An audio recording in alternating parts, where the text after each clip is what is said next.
नमस्कार सांग मैंने आपको मोर कुकिंग चैनल को स्वागत। आसतु आज कलरार गोटे नुआ रेसिपी शिखा। यही रेसिपी आवश्यक सामग्री गुड़िक है कलरा, कंचा बादाम, गोटे पियाज, फाड़े लेंबू। मसलार आम व्यवहार करवा गोटा हाफ चामच गोटा धनिया, हाफ चामच पान मधुरी, हाफ चामच जीरा, हाफ चामच को कम मेथी, अल्प कला जीरा।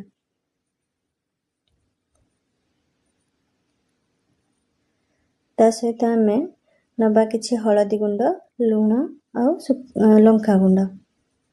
प्रथम आम कलरा को एमती पतला पतला पीस करी काटी नबा। बेसी पतला करिवेनी कि बेसी मोटा करिवेनी। तापरे ताकू आम गोटे जगार पानी देकी भल भाबरे धोई नबा। कलरा को धोई सारा परे ताकू आम गोटे जगह को छाणिकी रखी नबा। तादेरे आम जो फास्ट नहीं फाड़े लेंबू, से लेंबूर रस को देवा। मंजी बाहर कर नहीं लेंबू रस को फाड़े लेंबूर रस को चिपुड़िकिना देवे। गोटे चामच लुण देवे देखिए एमती एमती को गोलाई नबा। गोलाई एमती घोड़े 15 मिनिट रेस्ट पे रखी नबा। रेस्ट पे रखी नेले यादे जो पिता अंशटा कटिजिव। तापर आम गैस रे गोटे फ्राए पैन बसैवा। से जो बादाम नहीं कंचा बादाम ताकू भाजी नबा। लो फ्लेम रे बादाम गुडी को भाजीबा। कहीं बादाम जदि हाई फ्लेम रे भाजीबे बादाम है नथिबो किंतु शीघ्र पोड़ी जिवो। लगे लो फ्लेम रे आमे बादाम को भाजी की ठंडा करबा पई गोटे प्लेट को काढ़ी रखिबा।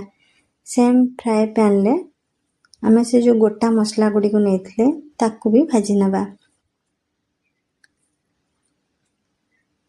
ताकू हल्का हल्का भाजी नबा कहीं बेसी पोड़ी गले पिता लागिवो। जस्ट टिके ता कलर चेंज हबो, गोटे वासना बाहरिबो। तापरे आमे ताकू गोटे प्लेट को काढ़ी रखिबा। से ठंडा हला परे देखंतु एबे देखंतु से मसलाटी ठंडा हो गलानी। ताकू आमे एमती गोटे कुटुनी साहाय्य रे एमती कुटी नबा। कुटी गोटे गुंड तैयारी करिबा। एई भली भाबरे गुंडटी हेतिबा दरकार। सेम से कुटा धेरे आम से बादाम को देके एमती कुटी नबा। बेसी गुंड करिवेनी, एमती हेथिबा बादाम गुंड।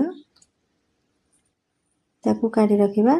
जो 15 मिनिट रेस्ट पे आम कलरा रखिथिले ताकू एबे आनिकी एमती गोळेई देबा। देखंतु ता देहरु पानी बाहरी छी। लुण देकी लेंबू रस देकी रखिथिले बोली सॉफ्ट भी हो जाइछि। ताकू एमती गोळेई देबा। गोळेकी भल से चिपुड़ी किना ताकू आउ गोटे जगह को काढ़ी रखिबा।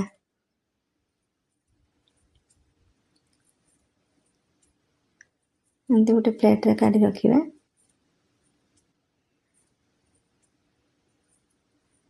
काढ़िला परे सेथरे जो पानीटा थिबो, जो पानीटी बाहरछि एटा को फोपाड़ीबेनी।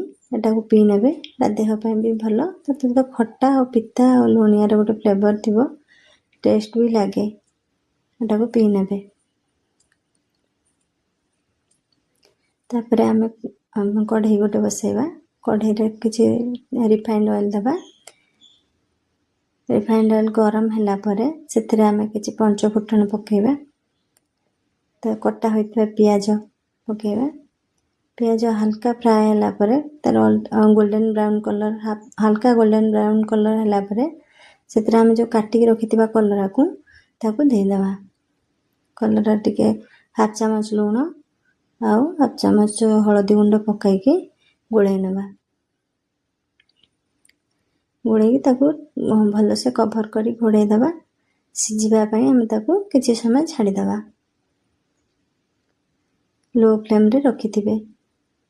देखंतु 5 मिनिट परे हम घोड़णी काढी देखले कलरा गुडी को सिझी जाइछि। ताकू ए भली भाबे लेउटे देबे।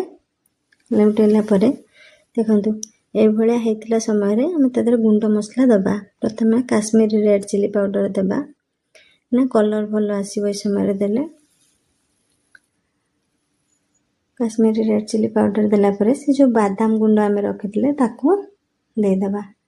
बादाम गुंड देगी तादरे किछि आमचूर पाउडर पकेबा। आमचूर पाउडर पकेया द्वारा गोटे खट्टा फ्लेवर बाहरिबो। ବାସ୍ନା ବି ଭଲ ହେବ। ଏମିତି ଗୋଳେଇ ନେବା। ବଢ଼ିଆ ବାସ୍ନା ବାହାରିଲାଣି। ତା ଦେହରେ ଆମେ ଯେଉଁ ମସଲା କୁଟିକି ରଖିଥିଲେ ଦେବା। ଏଇ ମସଲାଟା ଦେବା ଦ୍ୱାରା ଆଚାରର ସ୍ମେଲ୍ ଗୋଟେ ବାହାରିବ। ଏଟା ଗୋଟେ ଖଟା ଆଚାରର ସ୍ମେଲ୍ ବାହାରିବ। ଦେଖନ୍ତୁ ଏଇଭଳିଆ ତାକୁ ଗୋଳେଇ ନେବେ। ସବୁ ମିଶିଗଲା ପରେ ଦେଖନ୍ତୁ ଆମର ପ୍ରିପେୟାର ହେଇଗଲା କଲରା ଭଜା। ଏଟାକୁ ଆମେ ରୁଟି ଭାତ ସବୁ ସହିତ ଖାଇପାରିବା। ଛୋଟ ପିଲାମାନେ ବି ଖୁସିରେ ଖାଇବେ। ଥରେ ଆପଣ ବନେଇକି